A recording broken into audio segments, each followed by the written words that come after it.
அர்ச்சனோட அப்பா அந்த குடும்பத்தை நெருப்புல அழிச்சவனே அந்த பொண்ணோட ஆத்மா அந்த காட்டு பகுதிக்குள்ள போய் தினமும் அழுதுட்டு இருக்கும். இதனாலதான் அந்த மக்கள் இரவு டைம்ல யாரும் அந்த காட்டு பக்கமே போக மாட்டாங்க.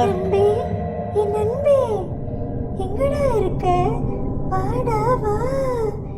என்னது இப்படி தவிக்க விட்டுட்டு போயிட்டியே அன்பே, என் அன்பே, வாடா வா. அன்னைக்கு ஒரு நாள் ஏங்க நீங்க அவங்க குடும்பத்தை அழைச்சதுனால தான் நான் இந்த நிலைமையில இருக்கேன். இதே மாதிரி நீ கத்திட்டே இருந்தா ஊர் மக்கள் எல்லாம் கேட்டுட்டு நம்ம வீட்டுக்குள்ள வந்து சண்டை போட போறாங்க பாரு. இதே மாதிரி நீயே எல்லார்கிட்டையும் மாட்டி விட்டுருவ போல இருக்கு. ஏன்டி மருமகள பேராண்டிக்கு ஒரு வார்த்தை கால் பண்ணி தான் சொல்லிடுவோமே, அவன் மனசு கஷ்டப்படக்கூடாதுல்ல. அப்பா அம்மாக்கு உடம்பு எப்படிப்பா இருக்கு? நல்லா இருக்கா? இல்லை நான் வரவாங்க, நான் இப்போ கூட அந்த ஊருக்கு வரக்கூடாதாப்பா?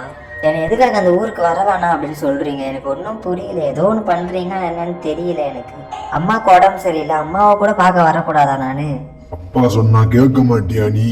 அப்பா ஒரு வாட்டி சொன்னா கேட்டுக்கோடா. அப்பா உன் நல்லதுக்கு தான் சொல்லுவேன். இந்த ஊருக்கு மட்டும் நீ என்னைக்குமே வந்துடாத.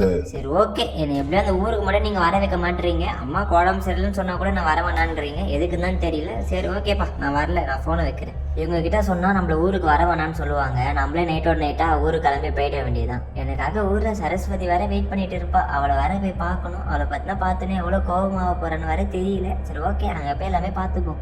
இந்த மாதிரி பேசிட்டு அர்ச்சன் ஊருக்கு கிளம்பி போயிட்டான். அன்னைக்கு இரவு 12 மணிக்கு அர்ச்சன் அவங்க ஊருக்கு காட்டு பகுதிக்குள்ள வந்தான்.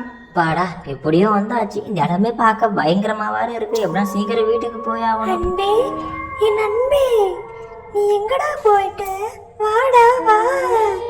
அன்பே, என் அன்பே, எங்கடா போயிட்ட? வாடா வா.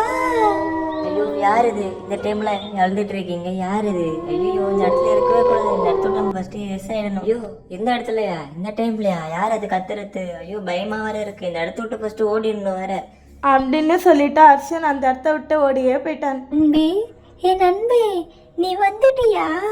இப்ப போனது அர்ஷன் தானே? ஆமா அர்ஷன் தான் போனான். நம்ம பார்த்தா அவன் பின்னாடியே போய் பார்ப்போம் அப்படின்னு சொல்லிட்டு அந்த பேய் அவன் பின்னாடியே போச்சு.